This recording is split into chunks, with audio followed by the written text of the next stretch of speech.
And welcome, Hoosier fans, to another episode of Podcast on the Brink, your weekly dose of Indiana University basketball news and discussion. I'm your host, Jared Morris. Podcast on the Brink is a joint production of the Assembly Call and Inside the Hall. For complete coverage of IU basketball, visit assemblycall.com and insidethehall.com.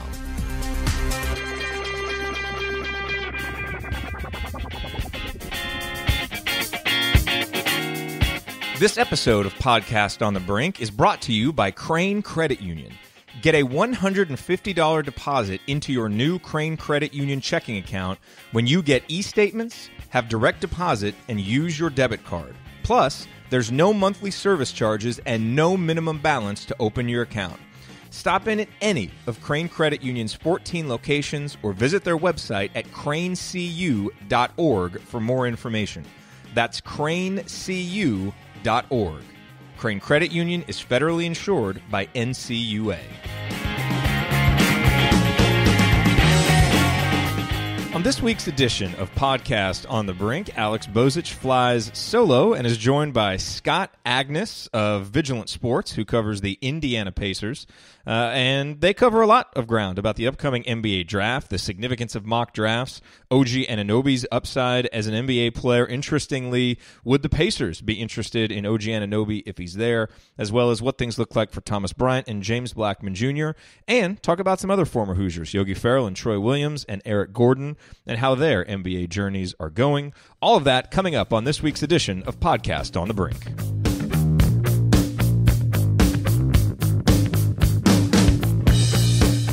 Hey, real quick, a word about this week's sponsor, SeatGeek. Buying tickets to sports and concerts can be complicated, but there is a better, simpler way to buy with SeatGeek.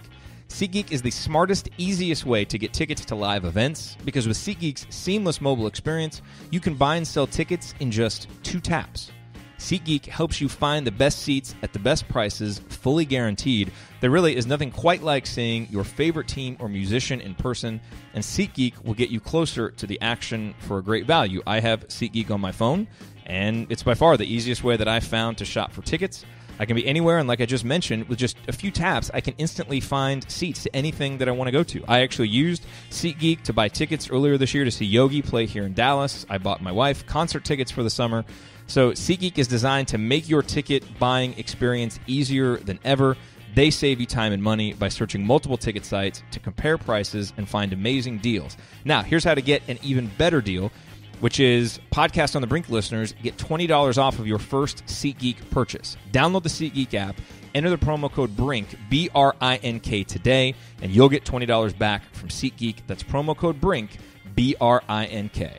And now, on with this week's episode of Podcast on the Brink.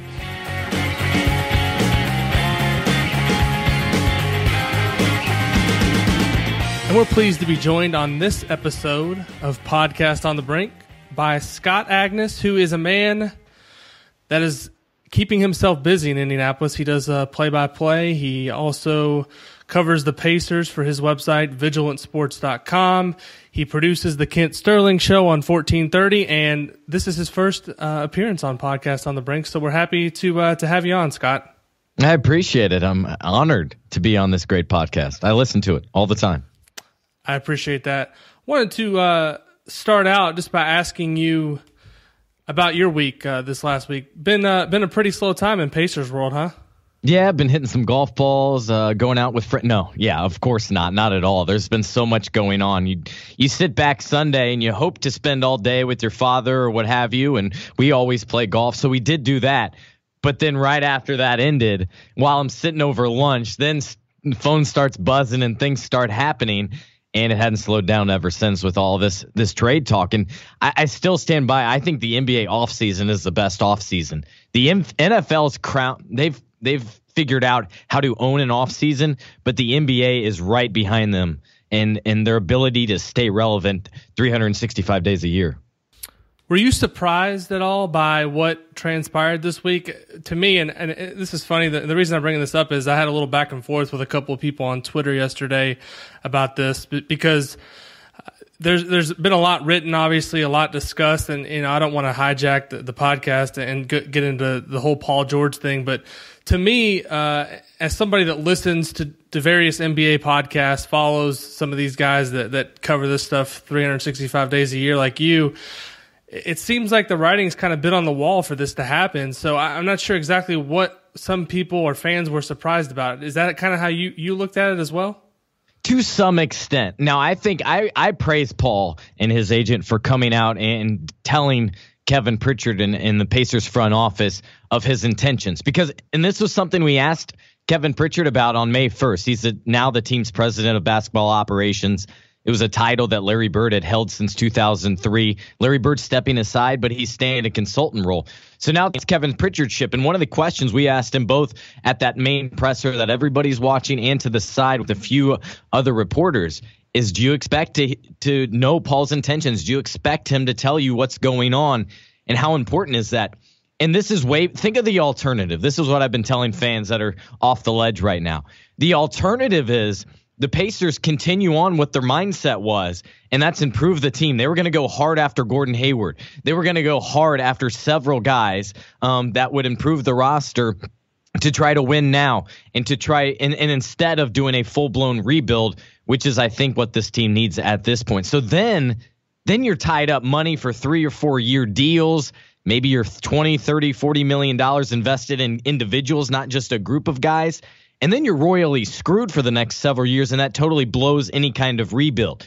So by Paul informing the Pacers, now they can take a step back, go to plan B, C, D, E, whatever it is, because they're prepared for all of these different routes that they might have to go. The only thing I think the Pacers would have preferred was obviously it not leaking out. That's not going to happen in today's day and age. And then the other thing is saying that he preferred to go to the Lakers, because now the Pacers have their hands tied behind their backs a little bit by teams having to seriously weigh, is it worth a 1-year rental? Can we bring him in and convince him that this is a great culture, that we can win here, rather than and maybe delay him having a homecoming back to the Lakers?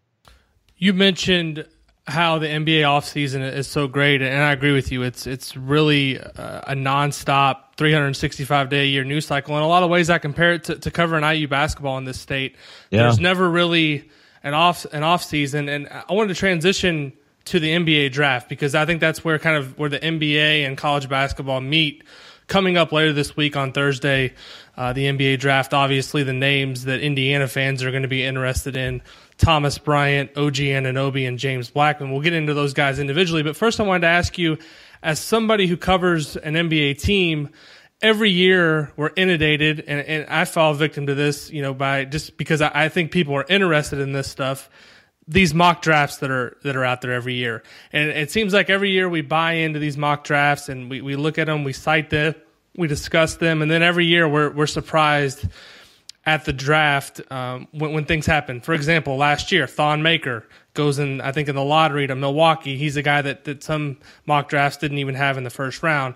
So I'm curious, as somebody who covers the NBA, who covers a specific team, how much stock do you put in these mock drafts, and how much do you think the information that's presented in them is sometimes misinformation coming from teams to kind of get them off the scent of certain guys that they may be interested in? Yeah, I don't bounce around and try to consume every single mock draft that's out there, Alex. What I try to do is, number one, I go to Draft Express, and quite frankly, because they've been doing it for a long time and they're connected to Woj. So I think there's even more info tied with Draft Express and that whole brand. I might bounce around ESPN and Chad Ford just because he has good intel as well. But I'm not one of those that's bouncing around and trying to consume all of them. That said, where I find mock drafts to be helpful is when putting guys into tiers. And so maybe right now you have the tier 1 is the top 5 guys. And I think what we've seen from Boston is maybe there's not a true number 1 guy necessarily, or at least on their board. And so they were willing to part with that pick. And maybe you've seen various reports going around that maybe those first 5 guys aren't separated by a ton. So maybe it's based off need or culture. You look at Los Angeles Lakers and Lonzo Ball. That just looks like a good fit right there, those two together. But I don't, I'm not judging. They have them 3, they have him 4. I think it's notable that OG Anunoby's kind of He's on a fringe lottery guy, I think. Probably will be picked before 20 is what it suggests to me. But I'm not a hard and fast guy that depends on those drafts, especially because here locally with the Pacers, I know how little of info gets out. Over my 8 years now covering the Pacers and being in the locker room for 20 plus years, I followed this team forever. And it's very rare that when it comes to the Pacers that a deal gets out before it gets done or before it's in the final stages. It rarely happens where a week before a deal does get done, a week before that it started leaked, that talks are going on or what have you, or that this is a possibility. So I know they're tight-lipped about everything there, so I don't put a ton into who they have the Pacers selecting. Now that said, I think what's being judged on is the fit, whether they need a shooter or a bruiser in the middle or a stand-up big guy to pair along with Miles Turner. I think there's some credibility to that. But a long-winded answer to your question, I don't put too much into it. I do take a glance at him, though. You mentioned OG. That news broke a little earlier today that I think it just was solidified that he's going to be one of the 20 green room invitees for the draft. So it looks like the NBA is expecting him to be a first-round pick. I'm curious your thoughts as someone that watches IU, as someone that's followed the program, someone that covers an NBA team. How do you view OG as a future NBA player? I'm kind of torn on what he's going to become. I think there's a lot of potential for him defensively. Right now, offensively, when you look at some of the guys that are in the top 10, top 15 in this draft, it feels like OG's quite a bit behind there. So what do you think his upside is at the NBA level at this point?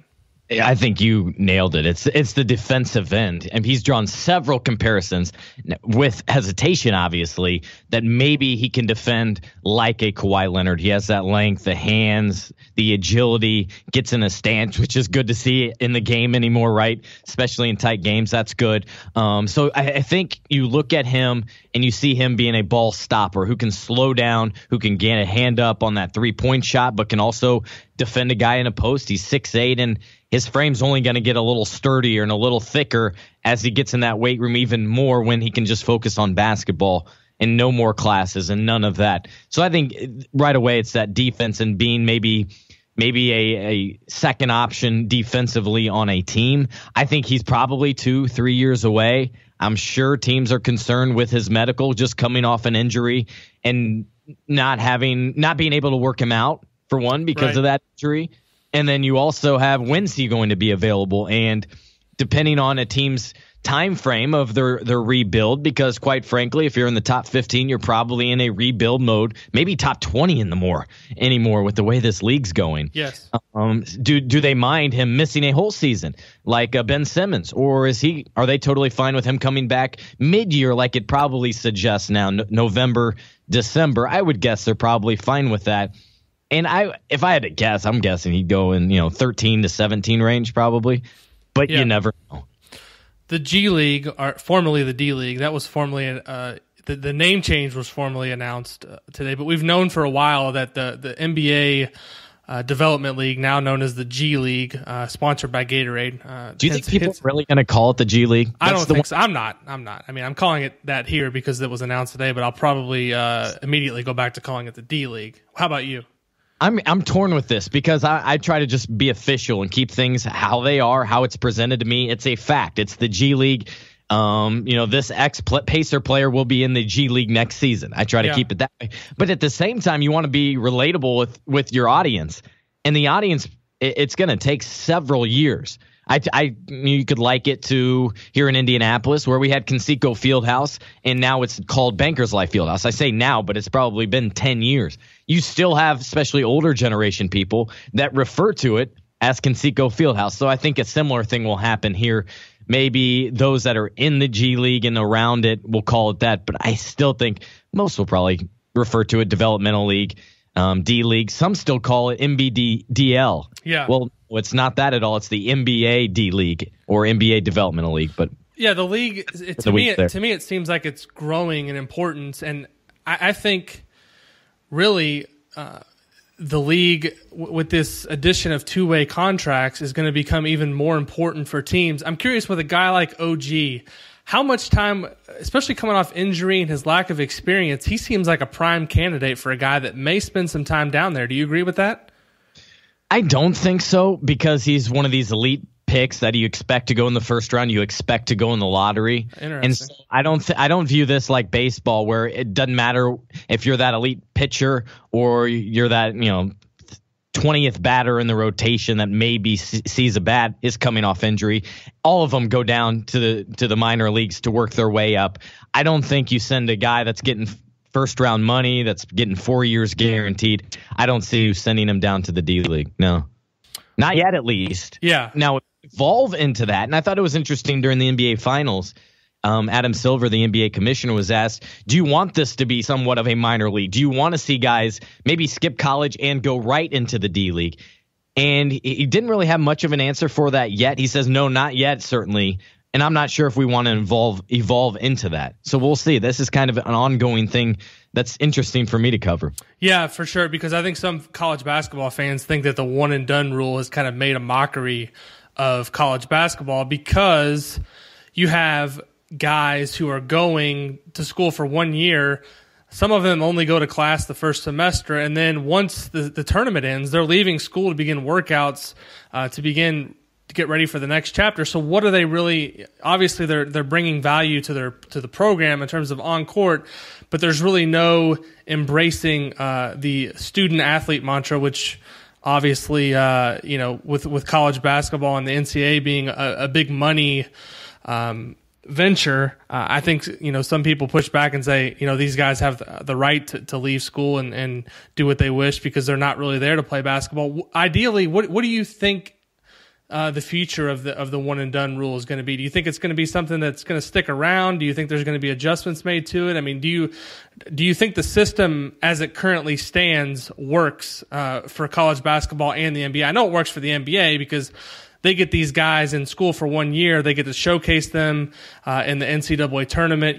Teams of NBA fans are, fans of NBA teams get to see them a little bit, become familiar with them, and then they go off to the NBA.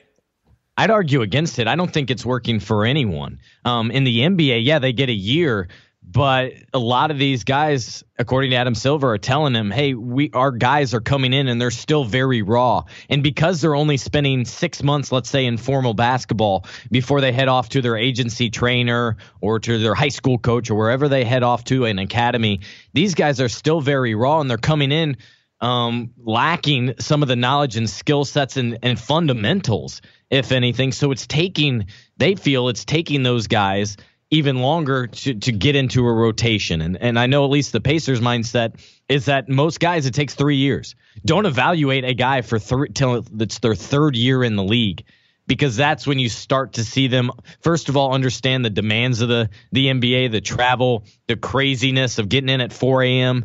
Oftentimes you could have a shoot around, then you do it again the next night.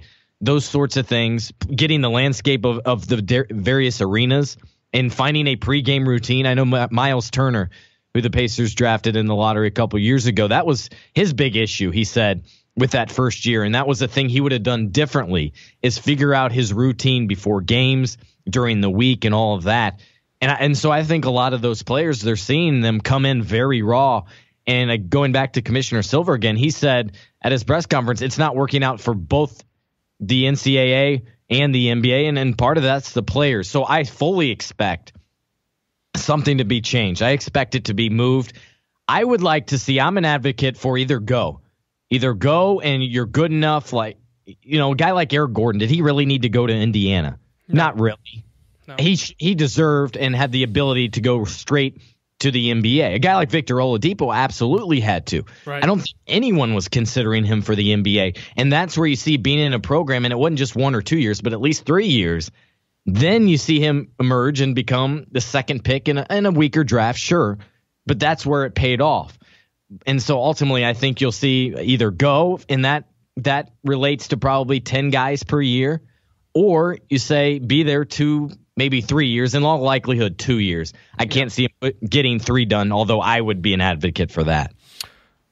wanted to ask you about Thomas Bryant because he's a guy, obviously, that had a huge impact on Indiana's program. I think he may have hurt himself in terms of his NBA draft stock because a lot of the projections last year were that he would go in the first round if he would have left potentially after his first year. Now he's pretty much a consensus second-round guy. I've seen projections anywhere from 35 all the way down to 59.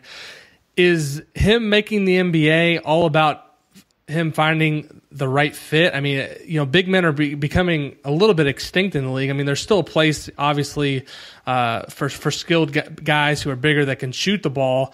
But what is he going to have to do to make a roster?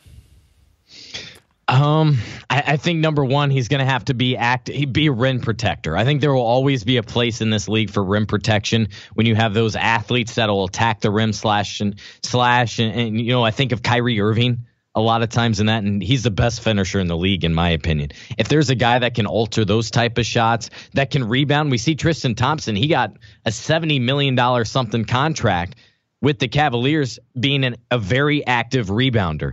And Thomas hadn't been that to this point. I mean, he averages, 4 or 5 rebounds per game this past year. So he hadn't really been that. I know we saw Thomas stretch out his shot. I think that's a weapon, but I think that's more an accessory. He needs to focus more on that core, the core of rebounding, having an active motor. I know some people worry about the way he runs and how it's almost like he's galloping down the floor. I'm really not too concerned about that, and I go back to Miles Turner a couple of years ago. His agency, because of serious concerns, a lot in the media, but also with other teams, was concerned with the way he ran and whether it would lead to injury or fatigue. And the study basically debunked all of that. I kind of see OG in the similar way in terms of his running style. I know it looks awkward, but I don't think I'm concerned with that. The Pacers had James Blackman Jr. in over the weekend for a workout. I think he also – did he go to Philadelphia after that? Is that right? Yeah, he went there on Monday, and was kind of surprised by that. He fully intended for Indiana. He was back home. It worked out for that to be his last workout. They made that deal, and maybe that's why they wanted to bring in an extra group to work out on Monday. What is his future path to the NBA? Because right now, he's obviously probably not going to be drafted. I would think he'll have plenty of options for the summer league. Is this the case where he's going to have a chance to make a team like Yogi Ferrell or Troy Williams? I know what my answer is to that. I'm curious kind of what your thoughts are. We can get into James Blackman a little bit. Yeah, I'd love to. He was great with us. Talked for about 10 minutes. Talked about Tom Crean, of course. Talked about his time at IU and whether Crean's firing impacted the decision. He said no, not really.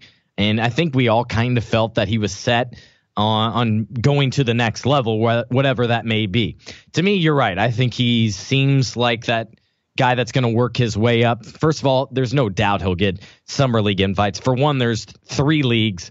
And a team like the Mavericks, I think, is in all 3 leagues. So there's all kinds of teams he could join. It would be in his best interest, I think, to at least take part in Orlando and in Vegas. And what he's got to show is that he is a sharpshooter. I think we're seeing in this postseason, Alex, that if you're a sharpshooter, you can make a roster. You have to do enough of the other things, like not get beat a ton on defense, hold your own, and that's an area where he certainly needs to work on, and he says he's worked on. The proof will be in the pudding, though, of course, in seeing that. But I think if he could shoot 45%, something like that, there's no doubt he's in the D League at the least. And maybe that's where that new G League comes into play with the 2-way contracts, where a guy could spend time with their NBA team, and it obviously would depend on what type of where the team is at that drafts him. If he's with a Brooklyn that's still in a deep hole right now, they might just need guys to come up and play. And if he's a scorer, if he could give them 12 points a game, that has real value. And all they need, like we saw with Yogi, is an opportunity. Because Dallas, ultimately with Mark Cuban, because they were falling out, he said, all right, we'll just check out these young guys. They brought in Yogi, signed him for the rest of the year, and gave him a multi-year non-guaranteed contract. They called up Ben Bentil, who was drafted by the Celtics, I believe, in the 2nd round. Then the Pacers picked him up after he was waived and moved him to the Fort Wayne Mad Ants. And then Mark Cuban picked him up, and they wanted to see how he might develop. And I think now more than maybe ever, with two dominant teams and then a couple others and then everybody else, I think there's real opportunity for him to at least get a chance to show what he can get. No guarantees he'll make it, but I think he'll get plenty of opportunities. How surprised were you that Yogi latched on like he did in Dallas? And also, how surprised were you that Troy Williams, I mean, he started beginning of the season last year at Memphis. I know it was based on injuries, but he was pretty effective. And then by the end of the year, he was back in the NBA again on Houston's roster. How surprised were you that both of those guys were in the NBA last season? And do you see either one of them carving out a long-term, career in the NBA? I could see where both are maybe 8-year guys in the league. I was surprised to see what Troy did, purely because I thought, again, going back to that kind of 3-year rule, I was expecting him to take a few more years, build up his frame a little bit more. He always has that athleticism and his ability to get to the rim. But could he hit a jumper consistently? Could he hit a 3 consistently? And I don't know if we've even seen that just yet. But I talked with their assistant coach and former IU guy, Keith Smart, who's in Memphis, and he raved about him and said, no, he deserved that spot. He earned every minute of it. And then ultimately, obviously, he went down to Houston and even found a role on a playoff team. Got a nice little playoff check in his rookie campaign, and that was cool, as Eric Gordon played in his first postseason. Yogi, I was not surprised because he seems like he could be that backup point guard, dependable spot. I think he is what he is right now. And a team that needs a shooter, maybe an instant offense, a spark, and on one of those bottom tier teams, or maybe a third string point guard on a middle of the road team, I can see that because he's always going to be able to get that shot off and get into the lane. And I was surprised, though, his ability to get that shot up around some of those trees in there. But He has, like Kyrie, though, Alex, he has great maneuvering. And if it's not there with the right hand, he'll shift it to the left and somehow, I don't know how, but get it off. So that was impressive. I'm sure Dallas will bring him back for at least another year. You mentioned Eric Gordon, who you're familiar with, you've known for a long time. One of your ties to North Central, obviously. You went there. Eric Gordon went there. He had a terrific year. I think he really revitalized his career this season in Houston because he was injured. Obviously, in New Orleans, that situation wasn't a great one for him, and now it feels like he's really put himself back on the map. What do you think the key was? Was it his health? Was it playing with James Harden? Was it both?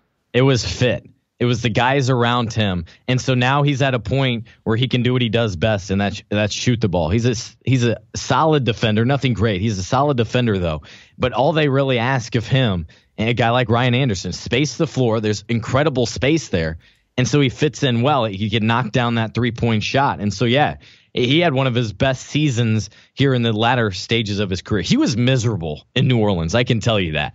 There was the franchise, how it was aligned, was totally disjointed from the ownership to management to the coaching staff. And according to him, they were just on entirely different pages on what they wanted to do. And so the players were uncomfortable. They were unsure of what they were doing. What was the goal here? And now you just think about Anthony Davis and you're like, the prime years of his career are just being wasted in there. That's one guy I'd love to see out of New Orleans and in a good situation. And so he could be relevant again.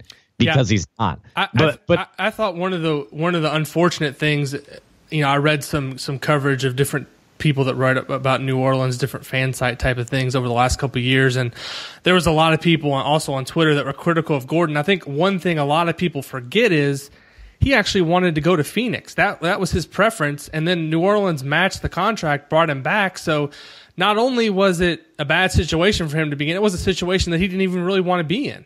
No, not at all. And that's where being a restricted free agent was difficult for him because he loved what Phoenix was doing. I think the coach there was Alvin Gentry. And later on, I think in EJ's last year with New Orleans, it came full circle as Alvin Gentry was hired as the Pelicans coach. But he wanted to go to Phoenix.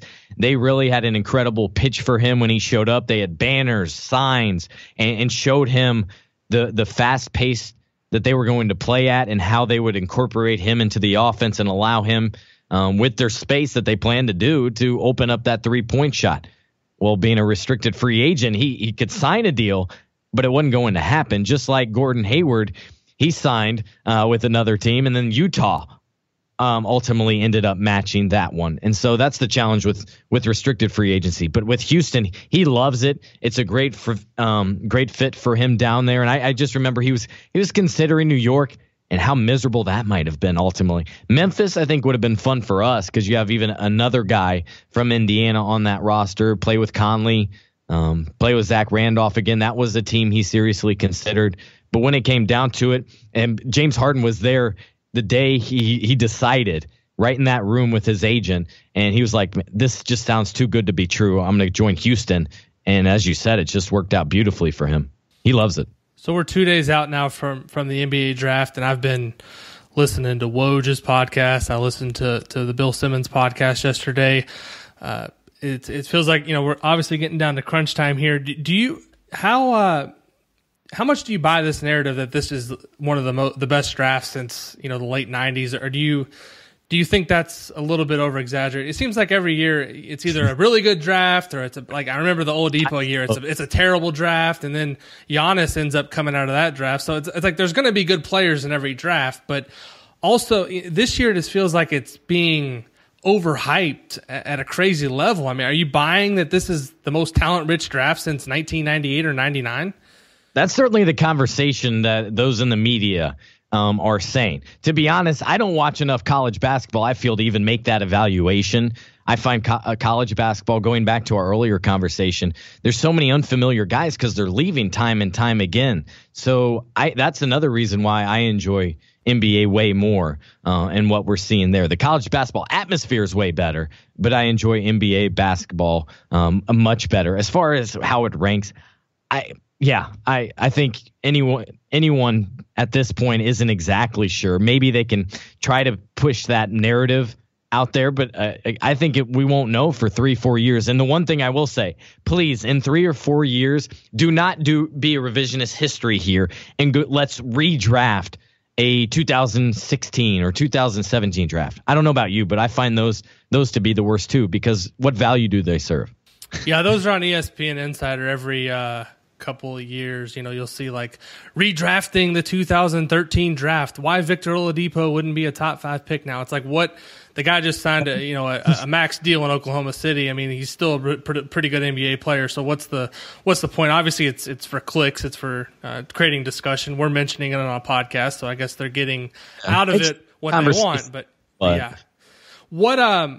what do you feel like the Pacers are going to do with their pick in the draft? Is there any chance OG is the guy that the Pacers would look at if he's available that late? One reason where something like that could make sense is because he's going to need some time. He's potential. He's 2 or 3 years down the road. And so I think where the Pacers are at right now, I think it's in their best interest to do a rebuild, 3 or 4 years, whatever it might have to take ultimately. I know the fans, it won't come easy to them. I did do a poll on Twitter yesterday, and of more than 1,000 votes, that's a huge number. Typically, these are about 200 to 500, but over 1,000 votes on this, and that's because people are fired up and really locked in also to what's going on. Is about 86% of them said, "Hey, I can accept a rebuild. I do not want to be the 8th seed yet again, or just be on the outside of the lottery. I'm good with doing a rebuild," especially at this point, because they see Golden State. They see the LeBron-led Cavs or LeBron-led whomever in the East, 7 straight years to the finals. This might be as good as time as any to complete a rebuild. But with OG, I don't see them drafting him. They didn't even bring him in for a workout, and obviously he couldn't physically work out, but they like that one-on-one time after the workouts. They go over to Harry and Izzy's and have a lunch, and it's none of the main personnel when it comes to the Pacers front office. These are the secondary guys, the scouts, guys that try to gather background, and they want that because they don't want these guys to feel the pressure. They want these guys to be themselves, and so they hope during this lunch and during these conversations they can understand the priorities, the focus, how a guy speaks, how he carries himself during these situations. So I think if they were seriously interested in someone like OG, they would have brought him in for a workout. They brought in 53 guys, and he was not one of them over the 9 workouts. Last question, and we'll get you out of here. As someone I know, you don't follow college basketball as closely, but I know you follow IU closely. the situation there, obviously, with Tom Crean was resolved earlier this spring. The future with Archie Miller, as someone I know that follows the program closely, just your thoughts on the transition and what the future holds for IU basketball. Well, first of all, I think it's only fair to appreciate the things Tom Crean did and the things he battled those first 3-4 years and really got the program rolling again. He was able to get a couple Indiana guys, a Cody Zeller, a Yogi Ferrell, and those of us that were there at the time will never forget that day in December when they knocked off Kentucky. That's one of the highlights of many people's college experience. That said, hope had been lost with this team. You'd go down there and it'd be an uncomfortable atmosphere. You'd go to Mother Bears like I often would before games, and it was just uncomfortable is the best way to, I think, describe the program. It's where it's at. I thought at some times there were unlikable players. There were players that didn't necessarily maybe even fit in. The antics that Tom Crean, that bothered people, I think were escalated because they were trying to even find more ways they could not like where the program was headed and what he was doing. Right. Now with Archie Miller, I really like how from everything I've heard, he's business-like, he's straightforward. He's got a plan. He's got an hour-to-hour plan for every single guy. And for me, organization and having those little things down is incredibly important for success. So I see that, and I'm encouraged by that. You got to be encouraged, I think, by him keeping the 3 recruits and getting them on campus. And now he's really got to hit the ground running as he has and see if he can make up some ground on the recruiting road. And if he can get someone like Romeo to get things started, Romeo Langford in your neck of the woods, yeah, that would be a grand slam as he gets going with this program. But again, I think as in recruiting, like in the NBA or guys, it takes 2-3 years for him to kind of lay his identity, to use his word, not culture, his identity, start that up and bring in the guys that he wanted. Until then, I'll be fascinated to see the type of defense they play and what type of offense they're trying to execute, because I had issues with those two in the past years. Offensively, what they were trying to do, I'm not sure, other than score a lot of points. And then defensively, the effort and the togetherness just wasn't there. Yeah, it seemed like it was there at times, like the 15-16 season. It seemed like I went to that Duke game, and I've never seen a more disorganized effort. There was some games where they played really bad, but they just got shredded there. I remember going to that game. Brandon Ingram had not been playing very well, and people were wondering, well, is he really that good? And then he just shredded Indiana and got himself rolling. He goes on to be a top 3 pick with the Lakers, but I agree with you. Hope had been lost, and fans were ready for something different. I heard it. I got to a point where I had to mute my notifications on Twitter just because it was like so exhausting every day to get on there and listen to the same thing over and over. And it wasn't that I didn't agree with people. It's just like, how can you respond to 500 people tweeting you a day that they want someone fired? So I think it was best for all parties involved that they moved on. And I think the interesting thing with this situation now is it's a lot different at Indiana now than it was when Tom Crean took over. And I think you can give Tom Crean a lot of credit for the fact that he leaves the program in pretty good position. Do I think they're going to be a top 15, top 20 team next year? No, but I think they're going to have enough pieces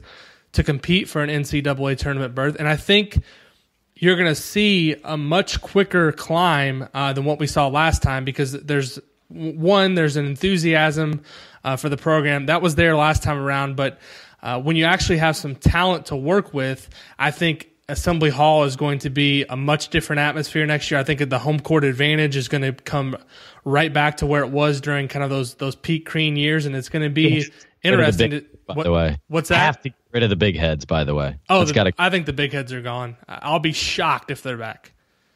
That was one of those cute little things that I understood, kind of even liked those first 2-3 years when you had to find some momentum, something fun and excitement for the students at the time. But then I felt like after they became relevant once again, I would have gotten rid of something like that. Well, the schedule is another thing that's going to have to change, because you've got I think last year, I mean, the schedule, there were so many sub 250 teams that came in there.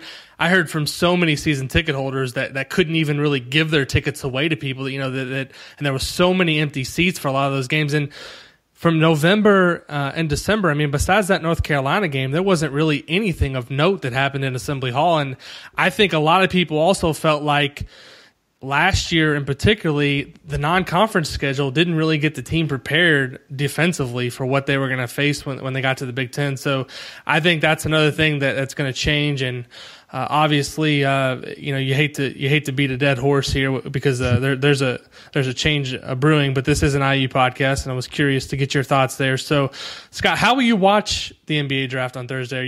Do you like your picks spoiled via Twitter by Woj, or do you actually like to watch? Give me info as soon as possible, and that applies to any time, of course. I mean, I think that's how all of us reporters are. Yeah. We want it yesterday. So I'll be down at Bankers Life Fieldhouse in the media room there. That's where we'll consume the draft. In years past, I had to sit in the lower bowl area to have cell phone reception, but they've cleaned that up, and now also with our phones, obviously, we can get iMessages and even connect, AT&T Wi-Fi or whatever it is, so you can still get calls there. So I'll be in the media room. It's great because they got free pizza. I love that. I'll have my laptop on TweetDeck, tweeting and maybe writing a story if necessary. They'll have the TVs on the ESPN broadcast, and then my iPad will have the volume up mostly, and then I'll be wearing headphones for that, actually, and watching Woj's production with Tom Crean, Chris Mannix, and the crew, Bobby Marks. And this is where Tom Crean is terrific. I really like his analysis, and I think most people do when it comes to the draft and players and how a guy might fit with a specific team. It's a really good production. One interesting media storyline that I find after this draft with Woj's reported move to ESPN coming early next month, is he going to still spoil the draft next month or next year if he's working for ESPN? That is a serious question I wonder about. I wonder about that in negotiations if Woj says, hey, I'm not going to change who I am and what I've done. Because what am I? I am a reporter. Right. When I news and it's accurate, I report it. I'm not there to add to a television show. I'm not there to fall in line there. I wonder if I think ultimately, because it's ESPN, he'll have to fall in line there. And if so, that changes everything and also opens the market for other reporters to slide into that role. But I think that ESPN's paying $1 billion plus for their rights, and they have a good relationship, obviously, with the NBA. And I think for that relationship to stay as is, Woj has to adapt to ESPN and to his employer rather than his employer adapting to him, which is a downfall, which is a negative for all of us. Right. Well, you can follow Scott on Twitter at Scott Agness. Follow his work at vigilantsports.com. He does a terrific job covering the Pacers. And also you can hear him chiming in from time to time on 1430 with Kent Sterling afternoons. I think is that 3 to 6 on CBS Sports, 1430? 3 to 6 Eastern time here in Indianapolis, and it's a good one. You guys are doing great work, Ryan and the crew there at Inside the Hall. I love it. I appreciate, great design. It's the best designed website and great content for IU fans. So I know I enjoyed, as you are well aware of. Well, it was a pleasure to have you on, Scott. We'll do it again sometime. It's actually we've been doing this podcast for several years, and I can't believe this is the first time we had you on. So we're gonna have to get you on again at some point. We appreciate you coming on, and keep up the good work. I appreciate that. Anytime, Alex. Thank you for listening to this episode of Podcast on the Brink. We always appreciate you being here. To get more from me and from Alex, visit assemblycall.com and insidethehall.com for complete coverage of Indiana University basketball.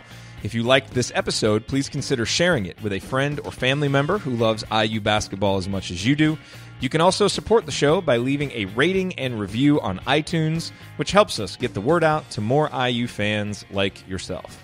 We'll be back next week with another brand new episode. Until then, as always, go Hoosiers.